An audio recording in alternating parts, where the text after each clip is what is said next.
Bem-vindos à nossa análise de um dos livros mais importantes do século XX, A Revolução dos Bichos, do George Orwell. Sabe, quando a gente pega para ler, parece só uma historinha, uma fábula com animais de fazenda. Mas olha, a verdade é que por trás disso tem um alerta gigantesco e super atual sobre poder, política e sobre como nossos ideais podem ser frágeis.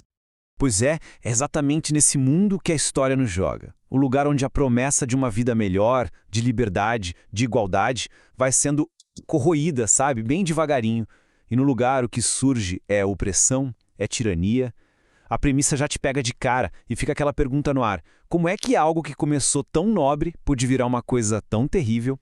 Então, tudo começa na Granja do Solar. Lá, os bichos estão simplesmente exaustos, cansados da exploração do dono da fazenda, o Sr. Jones. E aí, eles fazem o que parecia impossível. Eles se rebelam. O sonho deles é enorme. É construir uma sociedade só deles. Um lugar onde eles mesmos dariam as cartas, com base em uma filosofia totalmente nova. E essa filosofia tem um nome: animalismo.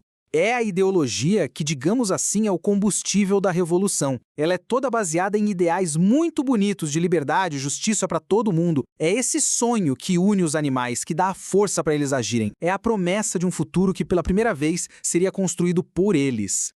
E é aqui, gente, que a gente vê a genialidade do Orwell. Porque essa história não é só sobre bichos. Na verdade, ela é uma alegoria, um espelho perfeito e muito afiado da Revolução Russa de 1917 e de tudo que veio depois, com a ascensão do stalinismo. Cada personagem, cada coisinha que acontece ali na granja tem um paralelo direto com a história real.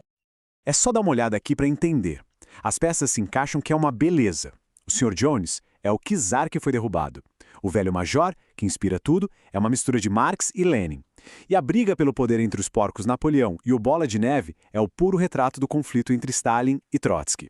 Quando a gente entende isso, nossa, a leitura vira outra coisa. Vira um jogo de decifrar a história. Bom, a revolução dá certo, mas aquela esperança toda do começo começa a murchar. Os porcos, espertos que só eles, liderados pelo autoritário Napoleão, tomam a frente de tudo. E aí, aqueles ideais lindos do animalismo começam a ser, digamos, ajustados para servir aos interesses deles. Essa imagem aqui mostra perfeitamente como os novos chefes agiam. Eles não chegavam e rasgavam as leis. Não, era muito mais sutil. Eles iam lá e adicionavam uma ou duas palavrinhas que mudavam todo o sentido da coisa. É uma aula de como a linguagem pode ser a primeira ferramenta de um opressor. Então, chegamos a esta frase, a cartada final. A frase que resume toda a hipocrisia, toda a traição da revolução. Aquele pilar fundamental, a igualdade, é oficialmente jogado no lixo. Agora existe uma nova hierarquia, e os porcos, claro, estão no topo. A grande questão que fica é como isso aconteceu. Como o movimento que começou buscando a liberdade acabou se tornando uma ditadura ainda pior? A resposta? Bom, a resposta está nas ferramentas que o Napoleão usou para garantir o seu poder. A subida do Napoleão não foi por acaso, não. Foi uma estratégia muito bem calculada. Ele usou a força bruta dos cachorros para meter medo em todo mundo, usou a propaganda do moinho para manter os bichos ocupados e distraídos e, claro, foi reescrevendo a história, jogando toda a culpa dos problemas no seu rival, o Bola de Neve. Cada passo foi friamente calculado para ter o poder absoluto. E olha, talvez nenhum personagem mostre essa tragédia de um jeito tão doloroso quanto Sansão, o cavalo. Ele é o símbolo daquele trabalhador super leal, que dá o sangue pela causa, que acredita em tudo que os líderes falam. E qual é a recompensa dele? Quando ele não serve mais, ele é vendido para um abatedouro. É um retrato cruel, brutal, da exploração e da fé sendo traída. Tudo isso, então, nos leva à grande pergunta que o livro deixa no ar. O que deu errado? Por que uma revolução que começou com ideais tão bons acabou numa tirania pior do que a anterior? E para isso, existem basicamente duas grandes interpretações. A pergunta é essa, bem direta. A culpa foi de um líder corrupto que estragou um sistema que era bom, ou o problema já estava na própria ideia, na própria ideologia, desde o começo? Uma visão que era do próprio Orwell diz que a revolução em si era justa. Para ele, o problema não era o animalismo, mas sim o Napoleão.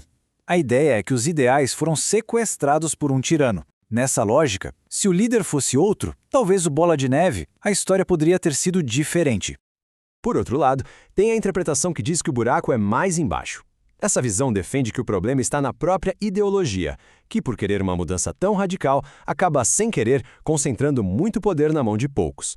E aí, o surgimento de um tirano como Napoleão não seria um acidente, mas uma consequência quase inevitável do sistema. Mas no final das contas, não importa qual interpretação parece mais correta. A grande força do livro é que ele vai muito além de ser só uma crítica ao stalinismo. Ele se torna uma lição para a vida toda. Um alerta sobre como o poder pode corromper, como a verdade pode ser torcida e, talvez o mais importante, sobre o perigo que é a gente ser apático, ter fé cega e não questionar as coisas. É um verdadeiro chamado ao pensamento crítico. E é com essa pergunta, essa reflexão essencial que a gente encerra. Como uma sociedade, qualquer sociedade, pode se proteger, pode blindar seus ideais contra aqueles que querem distorcer tudo só para ter mais poder? A resposta não é nada simples, mas só o fato de a gente parar para pensar nisso, talvez essa seja a lição mais importante dessa obra-prima. Obrigado pela companhia.